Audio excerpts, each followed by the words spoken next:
स्वागत है दोस्तों मेरे YouTube चैनल में। आज हम सुनेंगे बेताल पच्चीसी की 10वीं कहानी, जिसका नाम है मदन सेना की कथा। तो चलिए दोस्तों शुरू करते हैं। अनंतर विक्रमादित्य ने शीशम वृक्ष के पास जाकर बेताल को वृक्ष से उतारा, अपने कंधे पर डाला और वहाँ से चल पड़ा। जाते हुए राजा से उसकी पीठ के ऊपर बैठे हुए बेताल ने कहा, राजन, तुम थक गए हो, इसलिए थकावट दूर करने के लिए मुझे से यह कथा सुनो। किसी समय वीरबाहु नाम का एक श्रेष्ठ राजा था, जो छोटे बड़े अनेक राज्यों पर राज करता था। उसकी राजधानी अनकपुर नामक नगरी थी, जो वैभव व भव्यता में कुबेर की नगरी को भी मात करती थी। उसी नगरी में अर्थदत्त नाम का एक महाधनी व्यापारी रहता था। व्यापारी की 2 संतानें थी, बड़ा लड़का जिसका नाम धनदत्त था और छोटी एक लड़की जिसका नाम मदन सेना था। मदन सेना कन्याओं में रत्न के समान थी। एक दिन मदन सेना बगीचे में अपनी सखियों के साथ खेल रही थी। तभी धनदत्त नाम का एक मित्र जिसका नाम धर्मदत्त था, धनदत्त से मिलने पहुंचा। वह बगीचे में अपनी सहेलियां के मध्य हंसी मजाक करती हुई मदन सेना को जब उसने देखा तो बस देखता ही रह गया। धर्मदत्त उसे देखते ही उस पर आसक्त हो गया। उसका हृदय कामदेव के बाण समूहों से छीत कर रह गया था। मदन सेना के शरीर से लावण्य का रस झर रहा था। उसे देखकर हठात ही धर्मदत्त के मुख से निकल गया, आह! अलौकिक रूप की शोभा से जगमगाने वाली इस कन्या को शायद स्वयं कामदेव ने मेरा हृदय भेदने के लिए इस तीखे तीर के रूप में बनाया है। वह बहुत देर तक एक पेड़ की ओट से मदन सेना के रूप का रसपान करता रहा, और जब मदन सेना अपने घर के अंदर चली गई तो उसका मन उसे पाने के लिए व्यतीत होने लगा। वह दुखी मन से घर लौटा और बिस्तर पर पड़ गया। उसके कई मित्रों ने उसकी इस विकलता का कारण पूछा, किंतु धर्मदत्त कुछ भी न कह सका। उस रात स्वप्न में भी वह अपनी प्रिया को ही देखता रहा और उसकी मनुहार करता रहा। किसी ने सच ही कहा है, उत्सुक हृदय वाला मनुष्य क्या क्या नहीं करता। सवेरे उठकर फिर उसी बगीचे में गया। वहाँ उसने मदन सेना को अकेले बैठा देखा। वह अपनी सखियों की प्रतीक्षा कर रही थी। उसका आलिंगन करने के इच्छा से वह उसके पास पहुंचा और उसके निकट झुककर प्रेम के कोमल वचनों से उसे रिझाने लगा। तब मदन सेना बोली, मैं कुमारी हूँ, दूसरे की वाग्दत्ता पत्नी भी हूँ। अब मैं आपकी नहीं हो सकती, क्योंकि मेरे पिता समुद्रदत्त नामक व्यापारी से मेरा रिश्ता तय कर चुके हैं। थोड़े ही दिनों में मेरा विवाह होने वाला है, इसलिए आप चुपचाप चले जाए, क्योंकि कोई देख लेगा तो मुझे दोष लगेगा। इस प्रकार बहुत तरह से उसके समझाने पर धर्मदत्त ने कहा, मेरा चाहे जो भी हो, मैं तुम्हारे बिना जीवित नहीं रह सकता। उसकी यह बात सुनकर मदन सेना इस भय से विकल हो गई कि कहीं यह बल प्रयोग न करे। उसने कहा, आपने अपने प्रेम से मुझे जीत लिया है, किंतु पहले मेरा विवाह हो जाने दीजिए।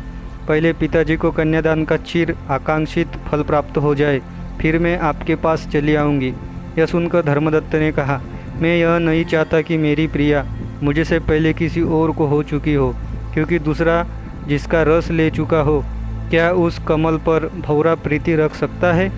उसके यह कहने पर मदन सेना बोली, तब विवाह होते ही पहले मैं आपके पास आऊँगी और तब अपने पति के पास जाऊँगी। मदन सेना के ऐसा कहने पर भी उस वाणिक पुत्र ने बिना पूरे विश्वास के उसे नहीं छोड़ा। उसने शपथ के साथ उसे सत्य वचन में बांध लिया। तब उसने छुटकारा पाकर घबराई हुई मदन सेना अपने घर गई।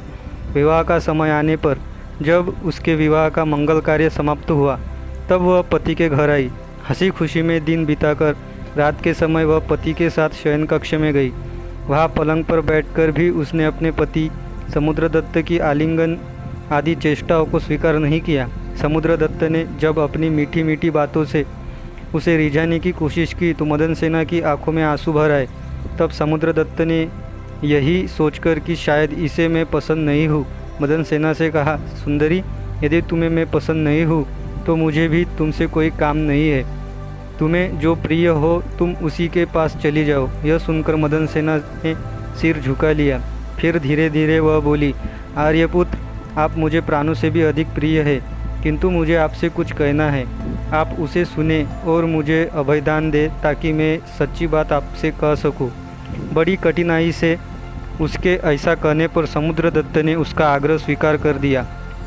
तब वह लज्जा व विषाद से भरी भयभीत सी बोली, एक बार मैं अपने बगीचे में अकेले खड़ी थी। काम पीड़ा से आतुर मेरे भाई के एक मित्र धर्मदत्त ने मुझे रोक लिया।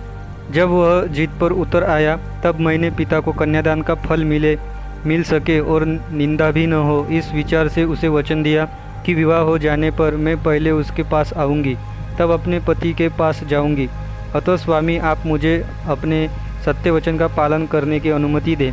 मैं उसके पास जाकर क्षण भर में ही आपके पास लौट आऊँगी।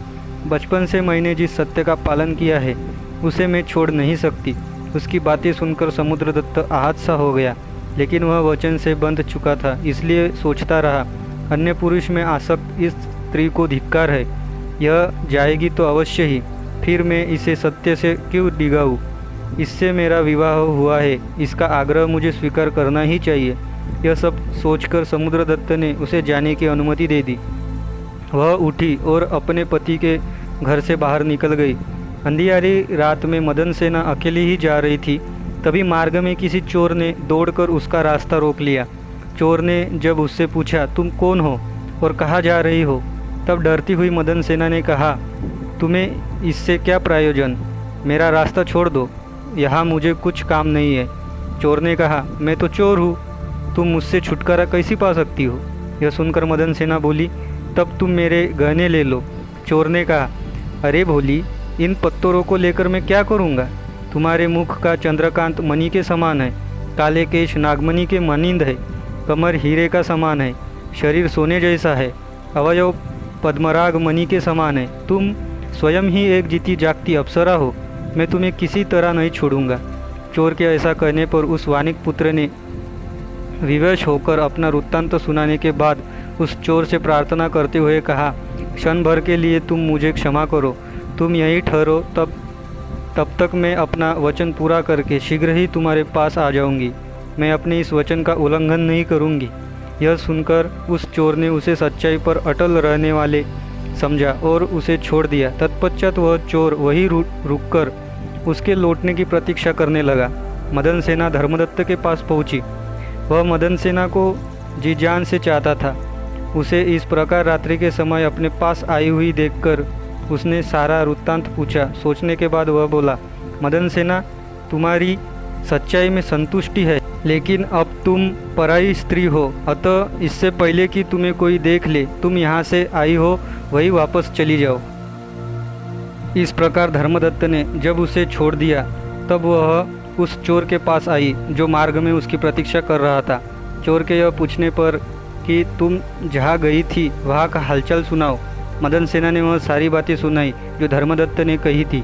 तब उस चोर ने उससे कहा, यदि ऐसी बात है तो मैं भी तुम्हें छोड़ देता हूँ, मैं तुम्हारी सच्चाई से संतुष्ट हूँ, तुम अपने गहनों के साथ अपने घर जाओ। इस तरह चोर ने भी उसे छोड़ दिया और उसकी सुरक्षा के लिए उसके साथ साथ चला। मदन सेना अपने शील की रक्षा कर सकी थी, इसलिए वह प्रसन्नतापूर्वक अपने घर पति के पास लौट आई। छिपकर उस सती ने अपने घर में प्रवेश किया और प्रसन्नतापूर्वक अपने पति के निकट गई।